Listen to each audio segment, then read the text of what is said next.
नमस्कार। राज्य टेलिभिजनको प्रस्तुति कार्यक्रम राज्य बहसमा स्वागत छ। म विनोद परियार। आजको श्रृङ्खलामा हामी नेपालको राजनीतिको विषयमा चर्चा परिचर्चा गर्नेछौँ र यतिखेर सरकारले मक्सिर 4 गतेका लागि प्रतिनिधि र प्रदेश सभाको निर्वाचनको मिति घोषणा गरेसँगै राजनीतिक दलहरू चुनावी अभियानमा जुटेका छन्। यतिखेर राजनीतिक दलहरूले उम्मेदवार टुङ्गो लगाउने र छलफल गर्ने क्रमलाई तीव्रता दिएका छन्। यो पटक 5 दलीय गठबन्धन एकातर्फ र नेकपा एमाले अर्कोतर्फ रहेर चुनावी प्रतिस्पर्धा हुँदैछ। स्थानीय तहको निर्वाचनमा समेत गठबन्धन गरिसकेका 5 दलका बीचमा प्रदेश र प्रतिनिधि सभाको निर्वाचनमा पनि गठबन्धन हुने भएको छ र यतिखेर गठबन्धनका दलहरू सिट बाँडफाँडमा व्यस्त भएका छन्। र यही समयमा रूपन्देहीको निर्वाचन क्षेत्र नम्बर 2 को निर्वाचनलाई दलहरूले विशेष महत्त्वको साथमा हेरिराखेका छन्। नेकपा एमालेको उपाध्यक्ष विष्णु पौडेलले यो क्षेत्रबाट 2-3 पटकसम्म निर्वाचन जितेको हिसाबले यहाँ एमालेले आफूलाई अब्बल ठानिराखेको छ र यो पटक 5 दलले गठबन्धनबाट उम्मेदवार बनाएर विष्णु पौडेललाई हराउने रणनीति बनाएको बताउने गरेका छन्। आज हामी यही विषयमा केन्द्रित भएर कुराकानी गर्नेछौँ। पूर्व अर्थमन्त्री विष्णु पौडेलसँग गठबन्धनबाट को हुन्छ त उम्मेदवार? यसभन्दा अगाडि 2074 सालको प्रतिनिधि सभाको निर्वाचनमा नेपाली कांग्रेसको तर्फबाट उम्मेदवार बन्नुभएका युवराज गिरी आज हामीसँग हुनुहुन्छ। युवराज, यहाँलाई स्वागत छ। धन्यवाद। यहाँलाई पनि। अब 74 सालमा तपाईँ विष्णु पौडेलसँग निर्वाचन लड्नुभयो। अब मतान्तरको हिसाबले ठुलै मतान्तर थियो। त्यतिखेरका नेकपा एमालेसँग विष्णु पौडेललाई जिताउनेहरू अहिले तपाईँहरूसँग कांग्रेससँग सारथी बनेर आउनु भएको छ। अब यस्तो सोच्नु भएको थियो तपाईँले? यो पहिला विपक्ष बनेका अब चाहिँ तपाईँको सहयोगी पो हुन सक्छन् कि? विरोधी राजनीतिमा असम्भव भन्ने कुरा केही पनि हुँदैन। यो जति यो अत्यन्त चलायमान हुन्छ र यो सम्भावनाहरूको खेल हो। हरेक अवस्थामा सम्भावनाहरू रहिरहन्छन्। हामीले तत्कालिक परिस्थितिमा कल्पना नगरेका कुराहरू समय चक्रमा हुँदै गर्दाखेरि फेरि कांग्रेससँग कम्युनिस्टहरू मिल्ने, चुनावी तालमेल हुने, भोट हाल्ने यस्तो दिनको कल्पना त थिएन होला नि त? अनि यो कुनै समय यो थिएन। तर वास्तवमा हामीले 2046 सालको मुभमेन्ट सफल गरिसकेपछि अत्यन्त लामो टाढा रहेका, एकले अर्काको अस्तित्व नै स्वीकार नगर्ने कांग्रेस र कम्युनिस्टहरू 46 को आन्दोलनसँगै हामी सहभागी भयौँ। नेपाली कांग्रेसकै नेतृत्वमा यहाँका वामपन्थीहरू सबै आन्दोलनमा आउनुभयो र हामीले पञ्चायत फाल्यौँ। तसर्थ के भने अब कम्युनिस्टहरूसँग छोइछितो गरेर रहने कुरा होइन। हामी लोकतन्त्रमा विश्वास गर्छौँ। जहाँ लोकतान्त्रिक पद्धति हुन्छ त्यहाँ सबैको अस्तित्वको चाहिँ नि सम्मान गर्नुपर्छ, सबै दललाई सम्मान गर्नुपर्छ, सबै व्यक्तिलाई, सार्वभौम नागरिकलाई सम्मान गर्नुपर्छ, सबैको विचारलाई सम्मान गर्नुपर्छ।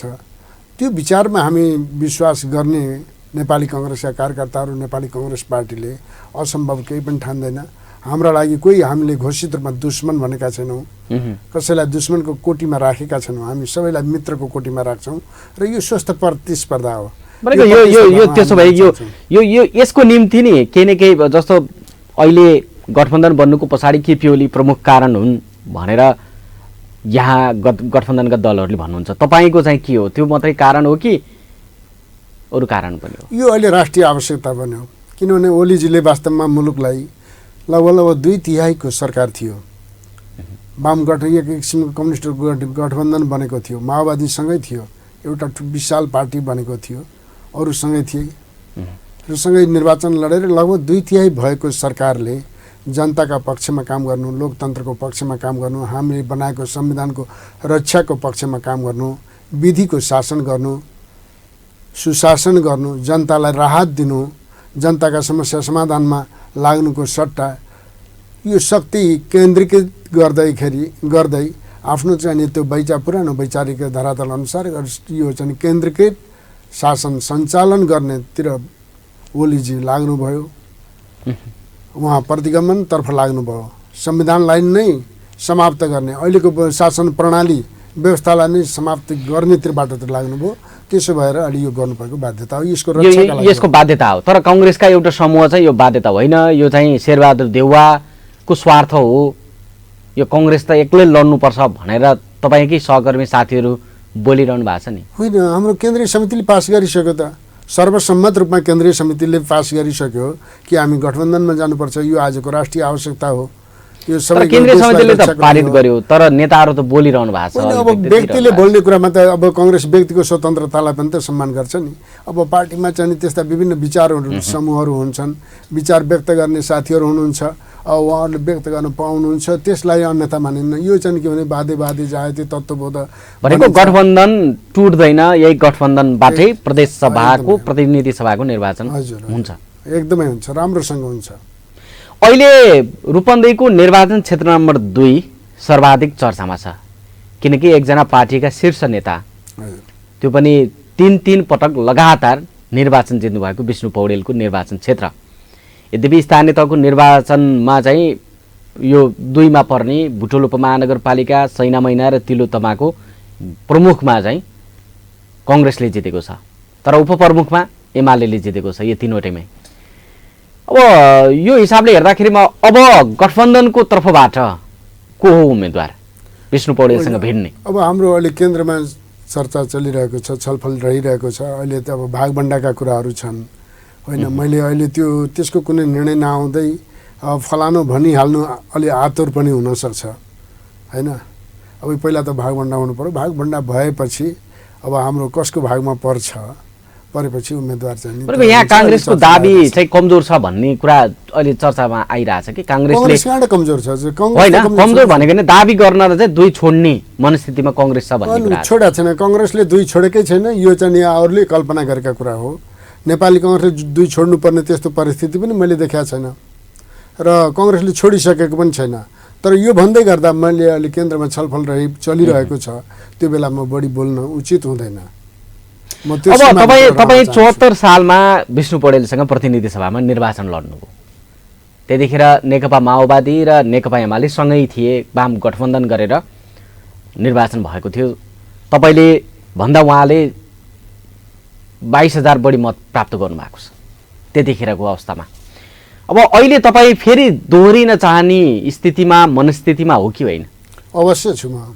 तपाईँ दावेदार पक्षमा छु, म आफ्नो पार्टीमा दाबी गरिरहेको छु र म सँगै साथीहरूका चाहिँ विचारहरूलाई सम्मान गर्ने कुरा पनि व्यक्त गरिरहेको छु र मैले त फिल्ड छोडेको छैन। र हिजोको सन्दर्भ र आजको सन्दर्भ नदीमा धेरै पानी बगिसकेको छ। हिजोको विष्णु पौडेलजीको ओज र उहाँको बारेमा नेपाली यहाँका चाहिँ भोटर्सले गरेको आकलन र आज विष्णु पौडेलजीका बारेमा यहाँका भोटर्सले गरेको मूल्याङ्कन धेरै फरक भइसकेको छ। कसरी फरक छ? उहाँ त झन् उपाध्यक्ष हुनुभएको छ। होइन, पदीय हैसियतबाट फरक भएर अहिले उहाँले कबुल गरेका, हिजो निर्वाचन लड्दै गर्दा उहाँले कबुल गरेका कुराहरू त एकपछि अर्को छोड्दै जानुभयो। उहाँले चाहिँ त पदसँग राजधानी साटिदिनु भयो नि। नेपाली कांग्रेसले बुटोलमा राजधानी स्थापित गरेको थियो, अस्थायी राजधानी त नेपाली कांग्रेसकै नेतृत्वमा आएको थियो नि त। तर विष्णु पौडेलजीले अर्थमन्त्रीसँग राजधानी साटिदिनु भयो। त्यो कुरा त यहाँका सबै नागरिकले, यहाँसम्म कि उहाँकै पार्टीका साथीहरू पनि अत्यन्त पीडा बोध गरिरहनु भएको छ। विष्णु पौडेलजीले अपराध गर्दै गर्दा साथीहरूले लज्जा बोध गर्नुभएको छ। त्यसर्थ उहाँहरू चाहिँ त यसको प्रतिशोध चाहिरहनु भएको छ। विष्णु पौडेललाई यो पटक यहाँबाट हामीले विस्थापन गर्छौँ भन्नुभएको छ। उहाँहरूको नेतृत्व चाहिँ आज समाप्त भएको छ। यहाँका स्थानीय मान्छेहरूले टाउको उठाउन पाएका छैनन्। एउटा नेताको दासत्व स्वीकार्नु परेको जस्तो एमालेका साथीहरूले अनुभूति गरिराख्नु भएको छ र उहाँहरू नै विष्णु पौडेलबाट मुक्ति चाहनु भएको छ। यहाँका सबै नागरिकले धोका दिने नेतालाई हामी स्वीकार्दैनौँ भनेर त मलाई भनिरहनु भएको छ। तर अहिले विष्णु पौडेलले त विकासका यत्र आयोजनाहरू ल्याउनु भयो। हिजो मात्रै सम्मेलन केन्द्रको उद्घाटन भयो, बुटोल अन्तर्राष्ट्रिय सम्मेलन केन्द्र। तपाईँ सामाजिक सञ्जाल हेर्नुभयो होला। उहाँ समर्थितहरूले त विष्णु पौडेलको योजनाको आज शुभारम्भ प्रधानमन्त्री देउवाले गर्नुभयो भनेर भन्नुभयो नि। यो विष्णु पौडेल राजधानीको कुरा त प्रदेश सभाको कुरा हो, यो त कहाँ मैले गर्ने हो र भनेर उहाँले भनिरहनु। कसरी उम्कन पाइन्छ? यो प्रदेशको सांसद, मन्त्री, एउटा पार्टीको माथिल्लो तहको नेता जसले आफ्नो निर्वाचनमा कबुल गरेको छ, वाचा गरेको छ, जनतालाई धोका दिन्न भनेर सार्वजनिक ठाउँमा कबुल गरेको छ, त्यो मान्छेले धोका दिएपछि अनि कसरी हुने? र अब जहाँसम्म हिजो भन्नुभयो तपाईँले अन्तर्राष्ट्रिय सम्मेलन केन्द्र अथवा बुटोल मण्डपको कुरा गरिरहनु भएको छ। बुटोल मण्डप विष्णु पौडेलजीले ल्याएको होइन नि। विष्णु पौडेलजीको बुटोल मण्डपको जमिन व्यवस्थापन गर्दै गर्दा खासै कुनै भूमिकै छैन नि। उहाँको उपस्थिति त्यसमा छैन नि। उहाँ त सम्मेलन केन्द्र निर्माणमा चाहिँ सुरुवातको योजना छनौटदेखि लिएर विकासक्रम हो। अब यहाँका जनताले उहाँलाई निर्वाचन यहाँका नागरिकले हिजो उहाँलाई निर्वाचन जिताएको हो, यो त विकासको एउटा क्रम पनि हो। त्यो क्रममा उहाँको केही भूमिका छैन भनेर मैले भने त्यो नागरिक अगाडि झुटो पनि हुन्छ। तर उहाँले नै ल्याएको भनेर यो भन्नु मिल्दैन। यो त तात्कालिक अवस्थामा सरकारहरूले गरेको उहाँले पहल कदमी गर्नुभयो, तर उहाँले दाबी गर्नुभएको छ, उहाँले दाबी गर्न त पाउनुहुन्छ, उहाँको व्यक्तिगत कुरा हो, मैले त्यसमा चाहिँ हस्तक्षेप गर्न चाहन्न। तर यो विष्णु पौडेलजीले मात्र ल्याएको होइन, उहाँको पनि केही भूमिका रह्यो होला, त्यसमा म धन्यवादै दिन्छु। विकास प्रेमी नेता भनेर अहिले सामाजिक सञ्जालमा टीका टिप्पणीहरू आएको हेर्नु भएको छैन होइन? कसरी उहाँलाई विकास प्रेमी? हिजो चाहिँ सूर्यप्रसादजी यहाँको मेयर बन्दै गर्दाखेरि, सांसद बन्दै गर्दा उहाँले बसाएका धेरै धरोहर आज चाहिँ वास्तवमा त्यसैले बुटोललाई विकसित अवस्था देखाएको हो। र उहाँ पनि हुनुभयो, एकाध कुरा उहाँले पनि थप्नुभयो होला। त्यसका लागि यहाँको सांसदको हैसियतले मैले धन्यवादै दिन्छु थपेकोमा। तर उहाँले मैले मात्रै गरेँ भनेर त्यहाँ भन्नुभयो भने त्यहाँ उहाँले मात्रै गरे होइन, हामीहरूले पनि बसेर धेरै ठाउँमा निर्णय गरेका छौँ, हामीले पनि पहल कदमी लिएका छौँ, हामीले पनि त्यसमा धेरै खुन पसिना बगाएका छौँ, हाम्रो पनि योगदान छ। हामीले कहिले पनि विरोध गरेका छैनौँ, समर्थन गरेका छौँ। र हामी विकासका काममा कहिले पनि राजनीति गर्नुहुन्न भन्ने कुरामा नेपाली कङ्ग्रेस विश्वास गर्छ। र नेपाली कङ्ग्रेसको सम्पूर्ण रूपमा सहयोग रहेको छ र नेपाली कङ्ग्रेसको सहभागिता रहेको छ र त्यसरी सम्भव भयो। यदि उहाँले जस्तो गरेको भए त कङ्ग्रेसले विरोधै गरेको भए विष्णु पौडेलले यहाँ केही गर्नै सक्नुहुन्थेन नि, त्यो त हामीलाई थाहा छ नि। तर हामी त्यो कुरामा विश्वास गर्दैनौँ। विकास त जनताको आजको आवश्यकता हो, जनताका लागि गर्नुपर्छ, राजनीतिक दलको कर्तव्य हो, जिम्मेवारी हो। राजनीतिक कार्यकर्ताहरूले त्यसको जिम्मेवारी लिनुपर्छ, त्यो जिम्मेवारी हामीले लिया हो। अब अहिले चाहिँ यो पटकको निर्वाचनमा तपाईँहरूले गठबन्धनका कारणले हामी जित्छौँ भन्ने दाबी हो कि वा तपाईँले अघि भन्नुभयो तपाईँको प्रतिस्पर्धा, तपाईँ त प्रतिस्पर्धी हो नि त विष्णु पौडेलको, तपाईँ पराजित हुनुभयो, उहाँ विजेता हुनुभयो। त्यो हिसाबले हेर्दाखेरिमा उहाँ राजधानीका कारण, गठबन्धनका कारणले मात्रै तपाईँहरू चुनाव जित्छु भन्ने तपाईँहरूलाई लाग्यो हो कि अरू पनि कारण छन्, अन्य पनि मुद्दाहरू? एउटा होइन, गठबन्धन सहायक त हुन्छ नै, त्यसमा चाहिँ गठबन्धन सहायक हुँदैन, म त्यो भन्दिनँ। तर विष्णु पौडेलजीले गरेका गलत, वास्तवमा यहाँका 2 नम्बर क्षेत्रका अथवा यो बेल्टका सबै नागरिकलाई दिएको धोका यहाँका चाहिँ जनताले बिर्सेको छैन। त्यो भनेको प्रमुख धोका भनेको राजधानीको कुरा तपाईँ गर्दै हुनुहुन्छ, प्रमुख धोका त्यही राजधानी हो होइन? र अरू पनि छन्। उहाँले यहाँका सारा मजदुरहरूलाई, किसानहरूलाई, सुकुम्बासीहरूलाई, अव्यवस्थित बसोबासीहरूलाई, यहाँका उद्योगीहरूलाई, यहाँका व्यवसायीहरूलाई, यहाँका सबै क्षेत्रका मान्छेलाई यो कार्यकालमा उहाँले प्रताडित गर्नुभएको छ। उहाँले गरेको सुकुम्बासी समस्या समाधानका सन्दर्भमा, अवस्थितहरूको व्यवस्थापनका सन्दर्भमा उहाँले भूमिका निर्वाह गर्नुभयो। उहाँले त भन्नुभएको थियो हामीले निर्वाचन जितेको 1 वर्षभित्रमा, 2 वर्षभित्रमा यो सम्पन्न गर्छौँ भनेर, तर भएन त, गर्नु भएन नि। 2/3 सरकार हुँदा नि गर्न सक्नु भएन नि। यही बाटोको हालत हेर्नुहोस्, हिजो विष्णु पौडेलजी हुँदै गर्दा के थियो? अहिले पनि उस्तै छ त, अहिले बनिरहेछ त। अहिले भर्खरै त कङ्ग्रेसले जितेको छ स्थानीय निर्वाचन, कङ्ग्रेसले जितेको 100 दिन पनि पुगिरहेको छैन, तर अहिले बाटो बनिरहेछ। बुटोल नगरपालिकाले त्यसलाई प्रेसर क्रिएट गरेको छ, हामी सबैले बन्दैछ त। अब चाँडै नै तपाईँले दसैँ मान्दा नमान्दासम्म त्यो बाटो बनिसक्छ त, त्यो प्रक्रियामा छ त। प्रकृतिले नै अब अहिले वर्षा भएको थिएन, भर्खरै वर्षा सुरु भएको छ, यो वर्षाले अलिकति रोक्यो भने अलग कुरा हो, नत्र दसैँभन्दा अगाडि तपाईँले यो बाटो बनिसकेको पाउनुहुन्छ। कम्तीमा चाहिँ हिजोको जस्तो धुलोमा बस्नु पर्दैन, दसैँ मान्दै गर्दाखेरि तपाईँ पिच बाटोमा हिँड्न पाउने परिस्थिति चाहिँ हामी बनाउँदैछौँ। यो बाटो पिच पनि हुन्छ, तपाईँहरू चुनावमा जाने वातावरण बन्छ, अन्यथा त यो सडकले खान्छ नि, होइन? यो सडक त हामीलाई चुनौती, अभिशाप बन्यो त। यत्रो चाहिँ बुटुल जस्तो ऐतिहासिक नगर, यहाँका यस्ता महान नागरिकका बिचमा आज हेर्नुहोस् त, सारा व्यवसायीहरूका सटरहरू बन्द भएका छन्, घर भाडा तिर्न नसकेर बेचल्लीमा परेका छन्। अहिले हजारौँ सटर कवलहरू चाहिँ बिक्रीमा छन्, मान्छेले ब्याङ्कको ऋण तिर्न सकेको छैन, बेहाल भएको छ। विष्णु पौडेलजीले मान्छेलाई त टाट पल्टाइदिनु भयो, घरबार पनि बनाइदिनु भयो, सबैलाई खत्तम गरिदिनु भयो। त्यही सडकले त तपाईँहरूले कङ्ग्रेसको उम्मेदवारले जित्यो होला नि त फेरि? होइन, त्यही सडक पनि एउटा कारण बन्यो होला, विष्णु पौडेलजीको चाहिँ तपाईँलाई फाइदै बन्यो, अवश्य बन्यो, त्यो फाइदा भयो भन्नुपर्छ। उहाँले गलत गर्नुभयो, जनतालाई त्यसरी चाहिँ धोका दिन पाइन्छ? त्यसरी यत्रो लामो समयसम्म 7 वर्षसम्म बाटो चाहिँ सुरु गर्ने अनि त्यहाँबाट त्यो पेन्डिङ राखेर ठेकेदारसँग मेलमित गरेर बस्न पाइन्छ? अहिले चाहिँ राष्ट्रिय राजनीतिमा हेर्दाखेरिमा राजनीतिक दलहरूलाई त्यो पदको हिसाबले होला, पटक पटक निर्वाचित भएको हिसाबले होला, वा पटक पटक मन्त्री भएको हिसाबले पनि होला, हेभी वेट भनेर हामी चर्चा गर्छौँ। अब विष्णु पौडेल पनि एउटा हेभी वेटको नेता, उहाँसँग चाहिँ लड्नलाई वेट पुग्ने नेतै छैनन् दुईमा भन्ने कुरा आइरहन्छ के, तपाईँलाई के लाग्छ? अहिले विष्णु पौडेलजी डराइरहनु भएको छ, उहाँले आफैले भनिरहनु भएको छ विभिन्न ठाउँमै अब युवराज गिरीजी फेरि पनि उम्मेदवार बनेर आउने हुनुभयो, मलाई चाहिँ यो एकदमै चुनौतीको विषय हो भनेर उहाँले भन्नुभएको छ।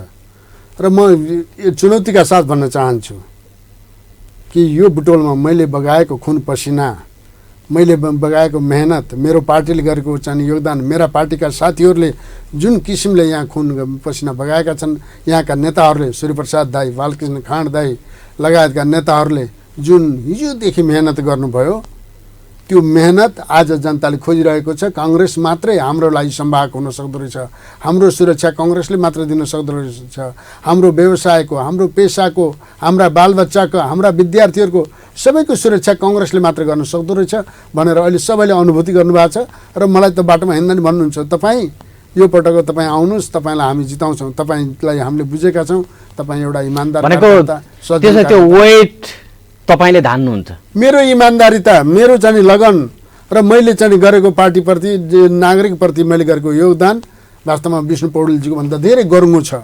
पदीय हैसियतले उहाँ एउटा पार्टीको माथिल्लो तहमा हुनुहोला, तर बुटोलमा मैले पुर्याएको योगदान र विष्णु पौडेलजीको योगदानको तुलना गर्यो भने उहाँले मलाई बुटोलको हकमा भेटाउन सक्नुहुन्न। युवराजी, अब तपाईँ शालीन नेता, शान्त नेता हैन, इमान्दार हुनुहुन्छ, निष्ठाको राजनीति गरिरहनु भएको छ, त्यो कुरामा चाहिँ बुटोलका अधिकांश मानिसहरूले तपाईँलाई चिन्नेले त्यो भन्छन्। तर अहिलेको राजनीतिमा निष्ठा इमान्दारिताले मात्रै काम गर्दैन, मुख्य चिज भनेको त पैसा चाहियो। तपाईँ पूर्व अर्थमन्त्री 3 पटक लडेको विष्णु पौडेलसँग लड्नको निम्ति अर्थले भ्याउँछ, खर्च त होला नि त निर्वाचन लड्न, सामान्य खर्च पनि हैन। सुन्नुहोस् न, तपाईँलाई म भन्छु, आज हामी सुशासनका कुरा गरेका छौँ नि, भ्रष्टाचार मुक्त समाज निर्माण गर्न खोजेका छौँ नि, राज्य भ्रष्टाचार मुक्त होस् भन्ने चाहन्छौँ नि, होइन र? हामी सुशासन नारा न भयो, नारा होइन, आजको आवश्यकता त्यही हो। तर उम्मेदवारले त्यो गर्न सक्दैनन् भनिसके व्यावहारिक रूपमा खर्च हुन्छ। म भन्दैछु त्यो परिवर्तन कहाँबाट सुरु गर्ने त? तपाईँ चाहिँ आज पैसा करोडौँ रुपियाँ खर्च गर्ने, तपाईँले कालो धन बटुल्ने, मलाई चाहिँ बालुवाटारको जग्गा बेचेको पैसा पनि मसँग छैन, मसँग मन्त्री भएर विभिन्न चाहिँ ठाउँबाट आएका चाहिँ पैसा पनि मसँग छैन।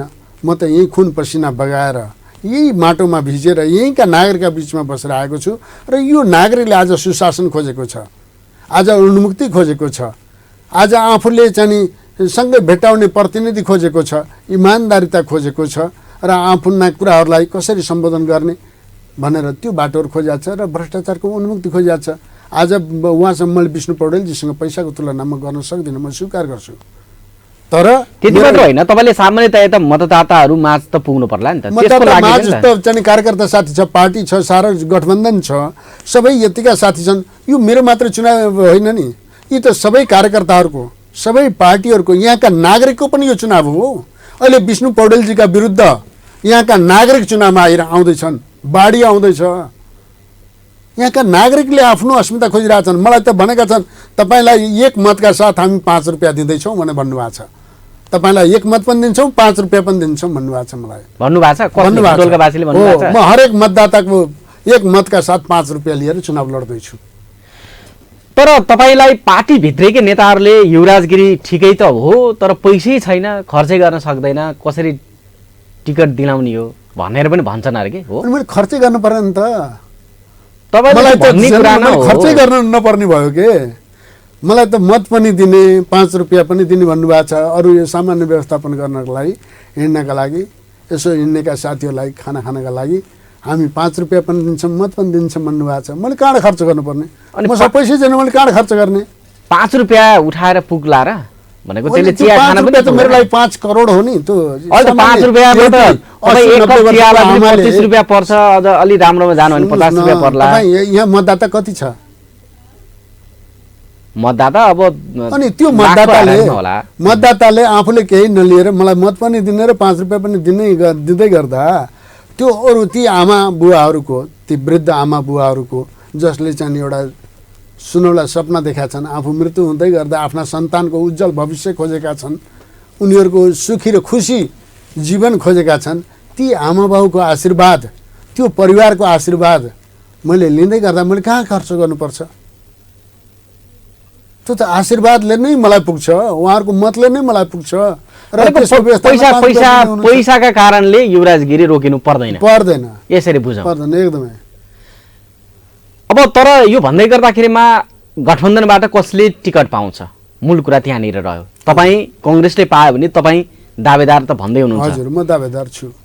तर अहिले तपाईँका गठबन्धनका एकीकृत समाजवादीको तर्फबाट राजु गुरुङले दाबी गरिरहनु भएको छ, नेकपा माओवादी केन्द्रको तर्फबाट विनोद पहाडी लगायतका नेताहरूको चर्चा छ।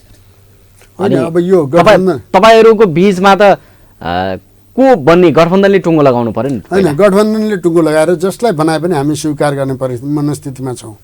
हाम्रो तपाईँले चाहिँ गठबन्धनले टुङ्ग्याएको उम्मेदवारलाई स्वीकार्नुहुन्छ भनेको तपाईँ नै हुनुपर्छ भन्ने छैन। त्यो म भन्दिनँ। म अहिलेको आवश्यकता परिवर्तनको कुरा हो र जनतालाई उन्मुक्ति दिने कुरा हो, विष्णु पौडेलजीको ज्यादतीबाट मुक्ति दिलाउने कुरा हो।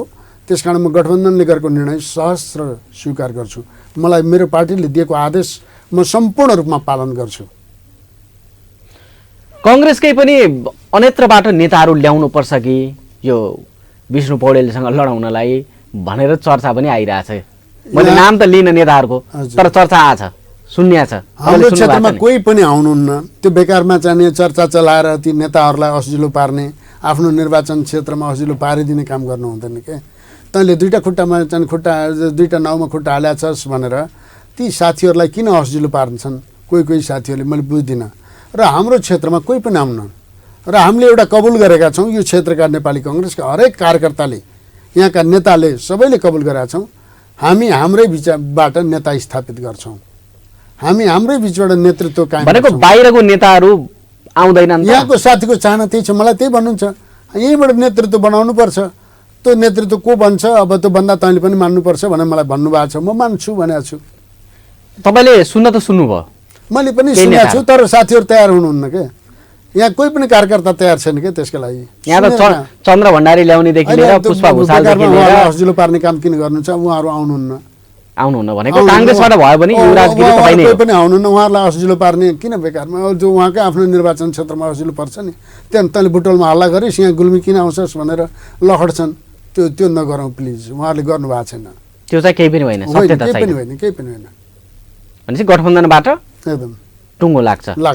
कांग्रेसको भयो भने तपाईँ नै हो। हजुर, भन्नाले साथीहरूले यदि मलाई मौका दिनुभयो भने म नै हो। मैले यति त भन्नु अहिले त गृहमन्त्री बालकृष्ण खाँडको नजिक हुनुहुन्छ तपाईँ, त्यो हिसाबले होइन, म सबै नेताका नजिकमा छु। तर तपाईँलाई त्यसरी पनि भन्छ सबै नेताका नजिकमा छु। म यहाँका साथीहरूको नजिकमा छु। सबै साथीहरूले मलाई चाहिँ यताउता भन्ने केही भन्दैनन्। मलाई चाहिँ अब त ठिकै होस् भन्छन्। सबैले चाहिँ हाम्रो आशीर्वाद छ भनेका छन्। तर निर्णय नहुँदासम्म नै भनेर मैले भन्न सक्दिनँ नि। अर्को साथी पनि त हुनसक्छ। मैले त्यो अर्को साथी भए पनि म लोकतन्त्रमा विश्वास गर्छु। भनेको पार्टीको निर्णय वा गठबन्धनको निर्णयलाई तपाईँ स्वीकारेर अगाडि बढ्नुहुन्छ। हजुर। अब यो पटक तपाईँले देखेको बुटवलमा चाहिँ जस्तो अघि भन्नुभयो राजधानीको विषय त कांग्रेसले एकदमै उठाइरहेको छ। हजुर। तर अब राजधानी प्रदेशसभाको बहुमतले तोकिसक्यो दाङ राप्ती उपत्यका भनेर, अनि तपाईँहरू फिर्ता ल्याउन सक्नुहुन्छ र यो विषय उठाएर? होइन, हामीले चाहिँ त्यसरी मैले अहिले तपाईँलाई भन्दै गर्दा हामी फिर्ता ल्याउँछौँ भनेर म झुटो कुरा गर्न चाहन्न। किनभने फिर्ता ल्याउनु 2/3 चाहिन्छ हामीलाई। 2/3 चाहिन्छ र हाम्रो बुटवलको अथवा यो निर्वाचन क्षेत्रको मतले मात्रै त्यो 2/3 त पुग्दैन। त्यो त सन्दर्भ बदलिएको छ। तर बुटवललाई कसरी बचाउने, बुटवलमा राजधानीको चाहिँ नि शक्ति कसरी राख्ने, राजधानीले प्रयोग गर्ने शक्ति बुटवलले अथवा यो क्षेत्रले कसरी आफैमा राख्ने भन्ने कुरा चाहिँ हाम्रो चुनौतीको विषय हो। हामी त्यतातिर बडा संवेदनशील। अनि त्यो कसरी राख्ने त नि? त्यसको निम्ति त मन्त्रालयहरू त अब अहिले हामीले सुने अनुसार त अब सर्न थालिसके मन्त्रालय, कार्यालयहरू धमाधम सरिरहेछन्। तपाईँहरूकै गठबन्धनको सरकार छ, कांग्रेस त्यसको एउटा सशक्त साझेदार हो लुम्बिनी प्रदेशमा, मन्त्रालयहरू सरिरहेछन्। नेपाली कांग्रेस त बुटवलमा मात्रै छैन नि त। फेरि नेपाली काङ्ग्रेस दाङमा पनि छ, नेपाली काङ्ग्रेस त्यही त दाङतिरको त फेरि उतै लान खोजिरहनु भएको छ नि। अनि कोसिस त गर्छन् नि, त्यताको साथीले गर्ने कोसिस, उनीहरूले नजिक हामीलाई हाम्रो ठाउँको जति माया छ उनीहरूलाई आफ्नो ठाउँको पनि त्यति नै माया होला, त्यो कुरा गर्न उनीहरू पाउँछन्, मैले पाउँदैनन् भन्ने भन्नु राम्रो हुँदैन।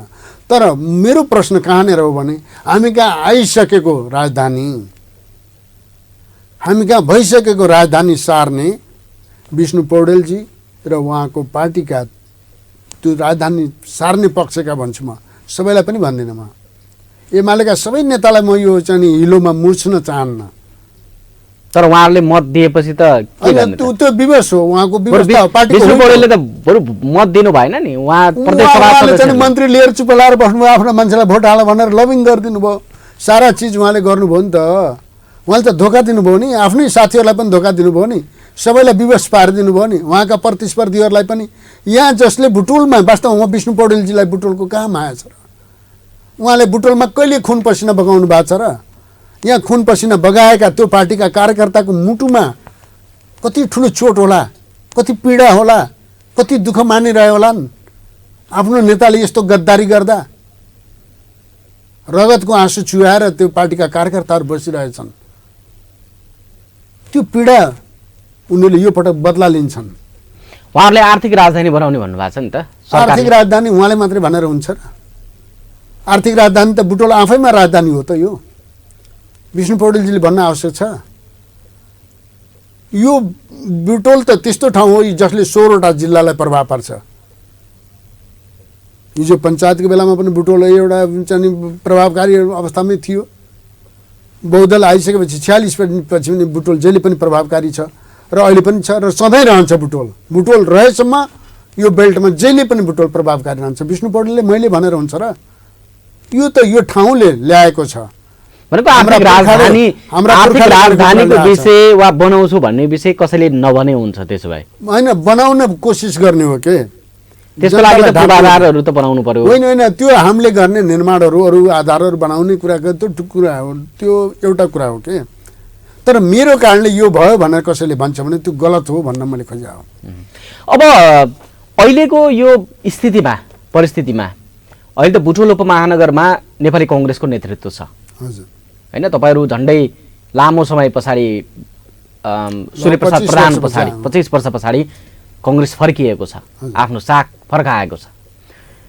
अब अहिलेको स्थितिमा स्थानीय सरकार तपाईँहरूको नेतृत्वमा भइराख्दाखेरिमा र अबको प्रतिनिधि सभा र प्रदेश सभाको निर्वाचन नजिक आइराख्दाखेरिमा तपाईँहरूले चाहेको चाहिँ यो क्षेत्र, निर्वाचन क्षेत्र नम्बर 2 मा अधुरा अपुरा के योजनाहरू छन् जुन चाहिँ तपाईँको सपना होस्, वा काङ्ग्रेसले वा गठबन्धनले यो काम चाहिँ गर्छ भन्ने के छ गर्ने कामहरू? हामीले स्थानीय निर्वाचन सन्दर्भमा नि पार्टीका चाहिँ घोषणापत्रहरू जारी गरेका छौँ। होइन, अहिले पनि हाम्रो बनिरहेको छ, हामी त्यो बनाउने क्रममै छौँ, छलफलमै छौँ। अहिले नै मैले धेरै कुरा भनिरहनु भन्दा पनि हामीले अहिले गर्न खोजेको के हो भने बुटोलमा अथवा हामीले निर्वाचन जित्दै गर्दा एउटा कुराको सुनिश्चित गर्न खोजेका छौँ कि स्थानीय निर्वाचन हामीले जितेका छौँ, जनताले विश्वास व्यक्त गर्नुभएको छ, हामीले कबुल गरेका छौँ, लिखित रूपमा कबुल गरेका छौँ। ती कबुल गरेका बाचाहरू पुरा गर्नुपर्ने छ। त्यसको लागि अब सङ्घ र प्रदेशको निर्वाचन भइसकेपछि प्रदेशमा जित्ने साथीहरूले, सङ्घमा जित्नेले हाम्रा स्थानीय निकायलाई बलियो बनाउनु पर्यो, साधन स्रोत सम्पन्न बनाउनु पर्यो। हामीले चाहिँ सुकुम्बासीका बारेमा कुरा गरेका छौँ, अवस्थितका बारेमा कुरा गरेका छौँ, यहाँका बाटाघाटाको बारेमा कुरा गरेका छौँ, पानीको बारेमा कुरा गरेका छौँ, यहाँको औद्योगिक क्षेत्रका बारेमा कुरा गरेका छौँ, औद्योगिक कोरिडोरको बारेमा कुरा गरेका छौँ। होइन, धेरै कुरा हामीले गरेका छौँ। ती कुराहरू पुरा गर्न पनि हामीले सङ्घ र प्रदेश जित्नै पर्छ। यदि हामीले सङ्घ र प्रदेश जितेनौँ, अहिले गठबन्धनले त्यो जितेन भने स्थानीय निकाय तल्लो इकाइ चाहिँ काङ्ग्रेसले जित्ने, माथि एमाले जित्यो भनेदेखि हाम्रा तल्लो निकायलाई काम गर्न दिँदैन एमाले। यो राम्रो गरी हामीलाई थाहा छ र मैले यही कुरा साथीहरूलाई बुझाउनु पनि खोजिरहेको छु र अहिले नागरिकले पनि त्यो कुरा बुझिया छन्। र यो काङ्ग्रेसलाई अग्नि परीक्षा पनि हो, गठबन्धनलाई अग्नि परीक्षा पनि हो कि यो पटक हामीले सङ्घ र प्रदेश जिताएर हाम्रा स्थानीय निकायहरू जितेका छन्, ती निकायहरूलाई सबल बनाएर त्यहाँ साधन र स्रोत सम्पन्न गरेर ती निकाय मार्फत काम गर्ने हो के। सांसदले काम गर्ने होइन नि, सांसदले त नीति बनाउने हो, विधि बनाउने हो, मुलुकलाई अरे नेपालमा त्यस्तो छ र भने के अहिले जति तपाईँले भन्नुभयो नि यो त 74 सालमा पनि सुकुम्बासी समस्याका कुराहरू समाधान गर्छौँ भनेकै हो, बुटोलमा खानेपानी समस्या समाधान गर्छौँ भनेकै हो हैन? तपाईँको पनि चुनावी एजेन्डा थियो, हामी कार्यकर्तामा थियौँ त, हामी कुनै पनि तहमा थिएनौँ नि त, अनि हामीले भनेको कुरा त भएन, जनताले त त्यो कुरा बुझिया छन् नि त। अनि अब पनि हुन्छ भनेर कसरी विश्वास गर्नु? अब त हुन्छ नि, हाम्रो स्थानीय निकाय भइसकेको छ, हामी प्रदेश र सङ्घ पनि जित्दैछौँ, गठबन्धनले जित्दैछ, त्यसपछि हामीलाई यो चाहिँ अन्तिम कडी पनि हो, जनताले अन्तिम मौका पनि हो, हामीले गरेनौँ भने हामीलाई माफ गर्दैन, हामीलाई त राम्रोसँग थाहा छ। तर अव्यवस्थित बसोबासीहरूको हकमा हामी 3 महिनाभित्रै वा 6 महिनाभित्र लाल पूर्जा दिन्छौँ भन्ने खालका कुरा त स्थानीय तहमा पनि भए, तर 3 महिना बितिसक्यो, कामहरू भए होइन। 3 महिना 6 महिना भन्ने भित्र भएको छैन, हाम्रो लिखितमा त्यो चाहिँ छैन। लिखित नभए पनि नेताहरूले बोल्दा कुनै कार्यकर्ताले भनिदियो होला, जिम्मेवार नेताहरूले सायद बोल्नु भएको छैन होला जस्तो लाग्छ मलाई त्यस्तो, होइन? अवधि नथोक्यो भने हामी यो तुरुन्तै गर्छौँ भन्नु भएको छ नि। तुरुन्तै त त्यो काम त भइरहेछ। हाम्रो चाहिँ भूमि आयोगले अहिले वास्तवमा अब त्यो त काम हुँदै गर्छ, ठ्याक्क त्यो हुने बेलामा निर्वाचन आचार संहिता लागू हुन्छ नि, कसरी पाउँछ? निर्वाचन आचार संहिता भयो भने त मङ्सिर 4 पछि त फेरि भइहाल्छ नि त, त्यसपछि फेरि प्रक्रिया नयाँ होला। अनि कहाँ नयाँ प्रक्रिया, नयाँ मन्त्रालय मन्त्री आउने होला। होइन, त्यो त स्थायी सरकार हो नि, निर्वाचित हुने प्रतिनिधि पो अस्थायी हुन् त। स्थायी सरकारका संरचनाहरू त छ, तिनले काम गरिरहेछ, ती प्रतिनिधि काम गरिरहेछन्। आयोगले गठबन्धनकै नेतृत्वमा संघीय सरकार प्रदेश सरकार बन्छ भन्ने ग्यारेन्टी त छैन नि त फेरि। होइन, अहिले जनताको मुड चाहिँ त्यतैतिर गएको छ। अब हामीलाई निकास चाहियो, अब हामीसँग उपाय रहेन, किनभने ओलीजी फेरि पनि आउनुभयो भनेदेखि उहाँले चाहिँ त छँदा खाँदाको सदन 2-2 चोटि चाहिँ विघटन गर्नुभयो। अहिले त नेपाली काङ्ग्रेस अब एमाले चाहिँ अथवा ओलीजीले, एमाले भन्दा पनि मैले ओलीजी र उहाँको चाहिँ जत्थाले अब यो मुलुकलाई निकास दिँदैन भन्ने कुरा ग्यारेन्टी छ। र हिजो मात्र उहाँको आफ्नो पार्टीमा जबरजस्ती निर्णय गराउनु भयो, ल अब ओलीजीकै नेतृत्वमा जाने भनेपछि यो मुलुकले निकास कहाँ पाउने भयो?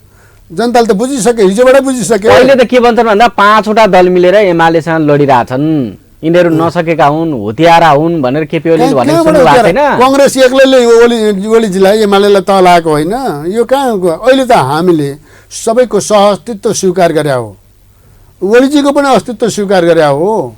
अहिले त एमालेलाई घेराबन्दी गरेर पहिले यो गठबन्धन गरियो, उहाँले गरेको गलत असंवैधानिक छ, अप्राकृतिक छ भनेर भनिरहनु भएको छ एमाले नेताहरूले। उहाँले गरेको गलत क्रियाकलापका बारेमा उहाँकै पार्टीभित्र पनि असन्तुष्टि, ठुलो असन्तुष्टि छ। त्यसबाट उन्मुक्ति सबैले खोजेका छन्, हामीले दिन खोजेको पनि त्यही। उहाँको ज्यादती, उहाँको निरङ्कुशतावादी सोच, उहाँले चाहिँ अहिलेको चाहिँ व्यवस्थामाथि नै उठाएका प्रश्नहरू र यो व्यवस्थालाई असफल गराउन गरेका खेलहरूबाट नेपाली नागरिकले उन्मुक्ति पाएका छन्। त्यसकारण हाम्रो यो गठबन्धन आवश्यक हो, र त्यो गठबन्धनमा इमान्दार, वास्तवमा अहिलेको संविधानलाई माया गर्ने, अहिलेको व्यवस्थालाई माया गर्ने र नागरिकप्रति उत्तरदायी त्यो पार्टीका नेता कार्यकर्ता पनि ओलीजीबाट उन्मुक्ति खोजेका छन्। भनेपछि तपाईँहरू अहिले 5वटा दल मिलेर एमालेलाई हराउने हो, त्यो अभियानमा लाग्नुहुन्छ? एकदम एकदम, अहिले त्यो आवश्यक, राष्ट्रिय आवश्यकता हो त्यो। अहिले स्वतन्त्र पार्टीहरू जन्मिएका छन्, हजुर, स्वतन्त्र उम्मेदवारहरूले कतिपय स्थानीय तहमा जितेका छन्, काठमाडौँमा, धरानमा, होइन, धनगढी लगायतका यी ठुला ठुला सहरहरूमा स्वतन्त्र उम्मेदवारले जिते। अहिलेका परम्परागत दलहरूप्रति पहिलो पुस्ता जो छ, जसले पहिलोपटक मत हाल्दैछ, उनीहरूको अरुचि छ भनेर पनि आइरहेको छ। यसलाई तपाईँले कसरी हेर्नु भएको छ? यसलाई चाहिँ उहाँहरूले यो किन गर्नुभयो भन्दा, अब सङ्घीय निर्वाचन आउँदैछ, प्रदेश निर्वाचन आउँदैछ, पार्टीहरूले भएका गल्तीहरू सच्याउन् भनेर साङ्केतिक रूपमा सजग गराउनु भयो हो। भनेको पार्टीहरूमा कमजोरी छ होइन, पार्टीले चाहिँ सुन्नुहोस् न, पार्टीमा कमजोरी त छैन भनेर मैले भने ढाँटेको कुरा हुन्छ। कमजोरीहरू छन्, हाम्रा पनि केही कमजोरीहरू छन्, सबैका केही कमजोरीहरू छन्। हामीले ठिक समयमा ठिक गरी काम गर्न सकेनौँ कतिपय सन्दर्भमा, त्यो चाहिँ छ। तसर्थ जनताको मुड के हो भन्दा, अब तिमी सच्चियो भनेर त्यहाँ चाहिँ अलिकति सङ्केत मात्रै गरिदिया हो, र त्यो निष्कर्ष त्यही हो भन्ने होइन। भनेको स्वतन्त्रबाट तपाईँहरूलाई डर छ कि छैन? अब होइन, अब त्यो त हरेक नागरिकलाई स्वतन्त्र लड्ने अधिकार छ, त्यो अधिकारको म पनि सम्मान गर्न चाहन्छु। डर मानेर चुनावमा जाने अनि डर मानेर हुन्छ र? डर त छँदै छैन नि, हामी जित्दैछौँ त, अनि कहाँबाट डर मान्ने?